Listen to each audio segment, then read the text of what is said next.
Hello, this is just a quick screencast to give you a few tips about using Project Q. If you'd watched my earlier screencast, the long one, I talk about what the value is of the production log and how it's a complete history of everything the student does as regarding their EPQ. It's also a record of the interactions that you have with them.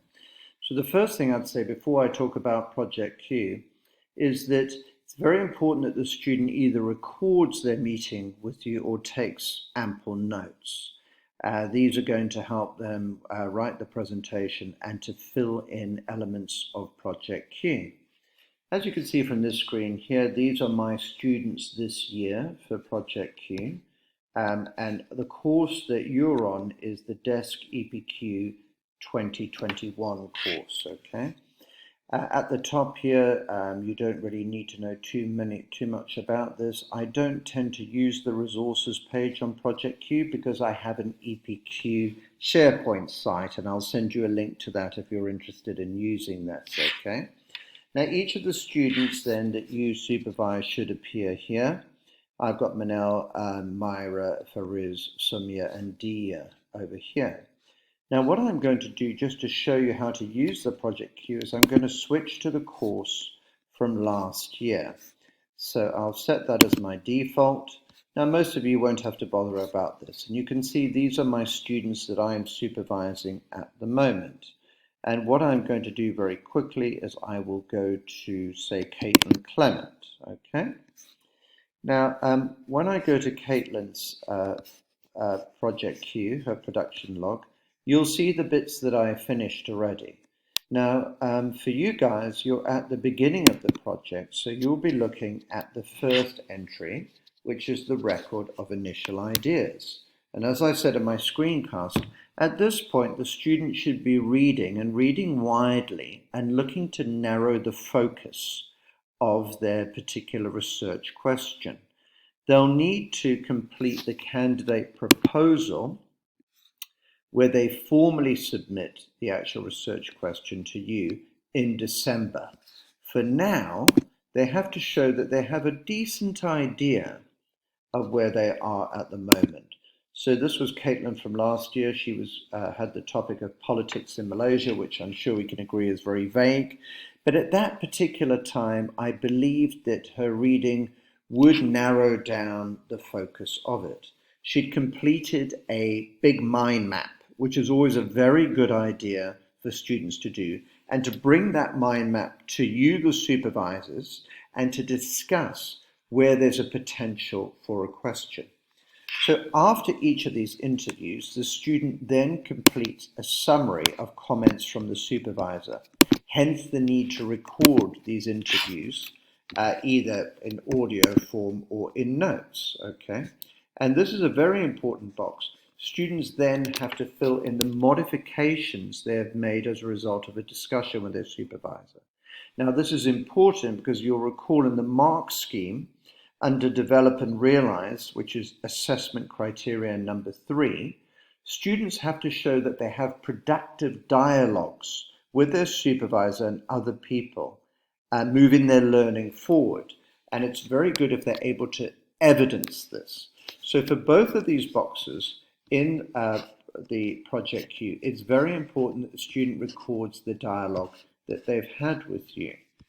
So in December, I will make another screencast, but just so that you know for now, this will be a key moment when the student actually submits a question. We call this question a working title.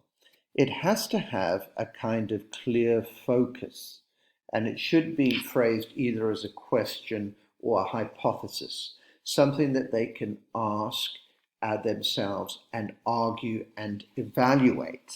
And at that particular time, you will fill in the supervisor proposal. And in the supervisor proposal, you'll be asked to fill in these things. You'll have to show how it extends them beyond their main course. So talk to them about their work. Does it come from their A-level or B.Tech study, or is it something separate? Demonstrate that there's an extension element to it. Remember, they're doing the extended project qualification. you have to talk about, have they got an initial research base? So I think that they should have in the region of, say, 8 articles, so that you have an idea that they're going to have enough literature, enough information in order to answer this question. And then this is going to call for a judgment from you. Is the project feasible? Are they trying to do too much? Is the question that they've chosen too wide? If so, indicate that here. Remember that even if you have concerns with the essay title, the report title that they're choosing at this stage, there will be opportunities for the students to narrow and to nuance those titles. Next, the student in December will have to book an appointment with me, and I will do the coordinator approval. I will send you a message if I'm concerned about the title and I don't think that it's feasible or answerable, or it's too narrow or too broad, etc. So I will be giving you feedback about that. The next section in January, and I'm looking ahead now, is that the student will come back and they will plan what are the stages of their project going to be. Now, don't forget that the students each week are seeing me or Phil or Tom Powell, and we are teaching them a whole variety of skills.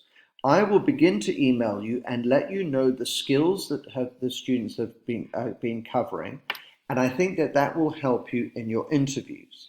At present, for instance, we are covering research skills, and we've looked at Google Scholar and JSTOR, and now we'll be moving on to note-taking, and from note-taking we'll be looking at how to plan. So all of these lessons are very useful for the students in their study.